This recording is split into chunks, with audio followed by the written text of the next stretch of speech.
Allora siamo qua a Passignano con il grandissimo Randy Hansen, stiamo per fare un'intervista, se è possibile, con tutti i fans che passano in continuazione a dire grazie del grandissimo concerto che ha fatto stasera. Ok, Randy. We were talking about ghosts the other day when we had dinner together. That's right. Yeah. My first question to you would be, I know you've done so much research on Jimmy. Do you know if he believed in ghosts, if he ever had been visited by ghosts or not? He believed in ghosts? I think he believed in calling them spirits instead.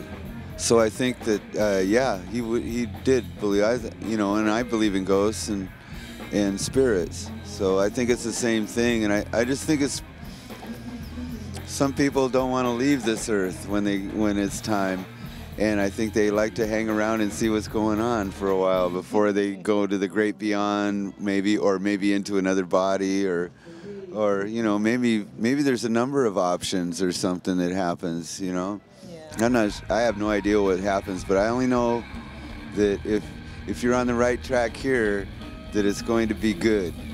And it's going to be amazingly good, I think, so that's what I believe. So. All right. So everyone's marveling at the fact, I mean, your voice is like Hendrix, you play exactly like Hendrix. In the seminar the other day, you chalked it up to 70%, you got it 70% down, you're hoping to get that last 30%.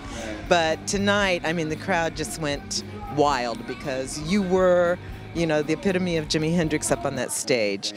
So what I wanted to know is, who makes your clothes? Second-hand stores.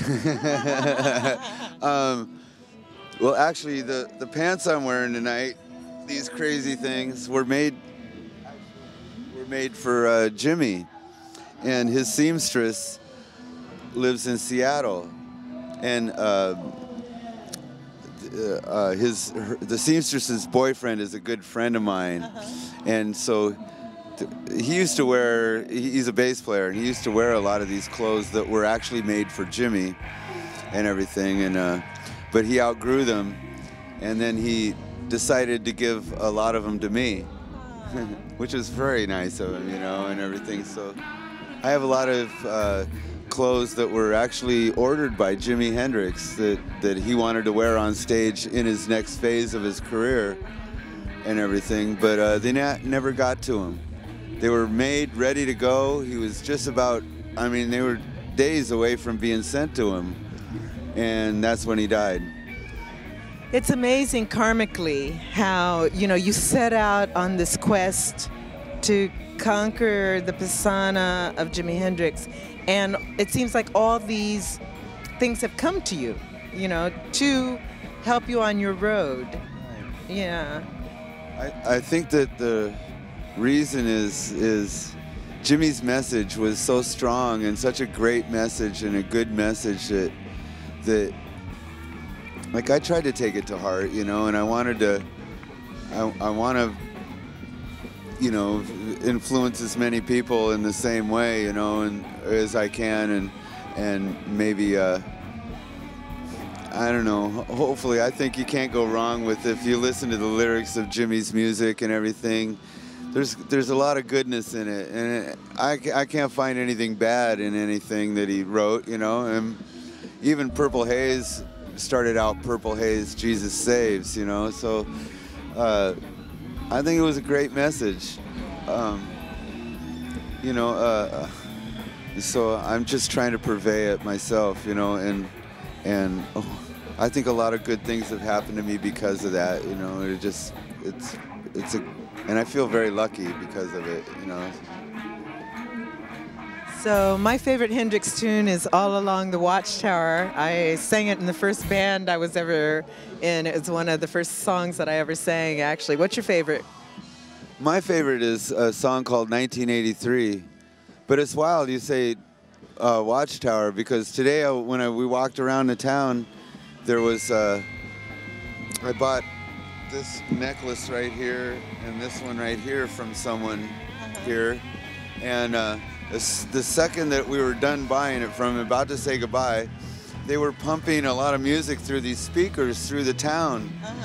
All of a sudden, Bob Dylan's version of All Along the Watchtower came on. The second that we finished buying this from, I went, check that out. Yeah, you know, and so that was pretty neat. Yeah. And my managers never heard it. So we stood there and listened to it, and I go, can you believe that's the one? That's what Jimmy heard, and that's what he wanted to, you know, take into his own song. A lot of people think that Jimmy wrote that song, you know, and yeah, they do. But 1983 for me is, I like it because of the warning in it, you know, against nuclear war and things like. I think he really, you know, if you listen to the lyrics of that song, I think he wanted to throw a little bit of a scare into people so that they wouldn't go that direction, you know, and you know, stuff like that, you know, and who knows, and evil man or a machine gun, evil man make me kill you, evil man make you kill me, and everything. That is one of the basic messages Jimmy has, you know, and his lyrics are filled with things like that, you know, and so it's all good to me, you know. I couldn't find anything not to like about it while I was learning to play the guitar, so it kind of fell into it, I guess. Did you follow Jimmy's process, like during the period when he was playing with the Isley Brothers?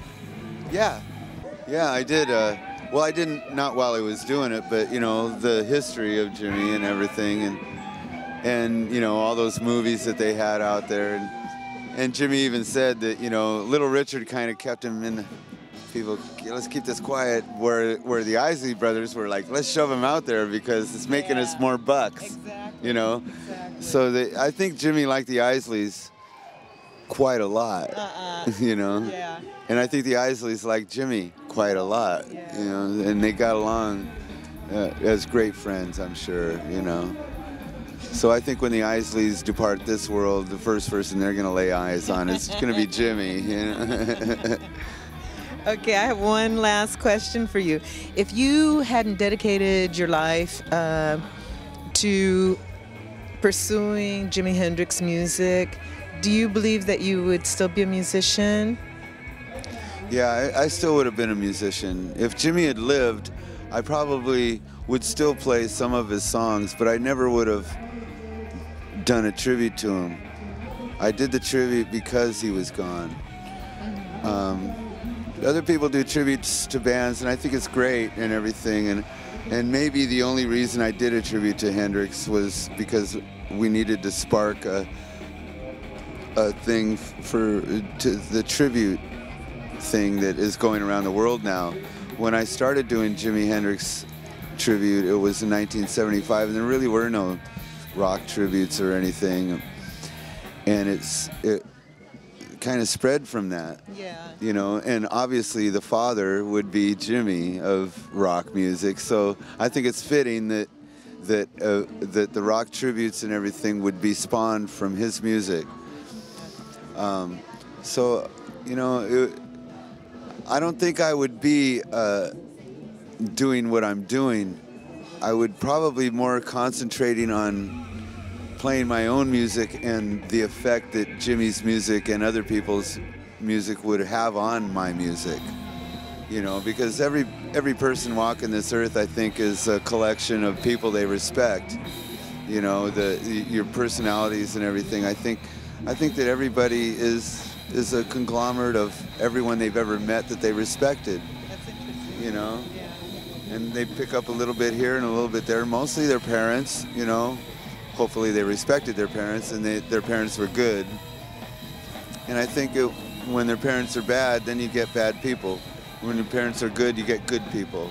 And when you meet a lot of good people, as well as having good parents, then you get some really great people, you know.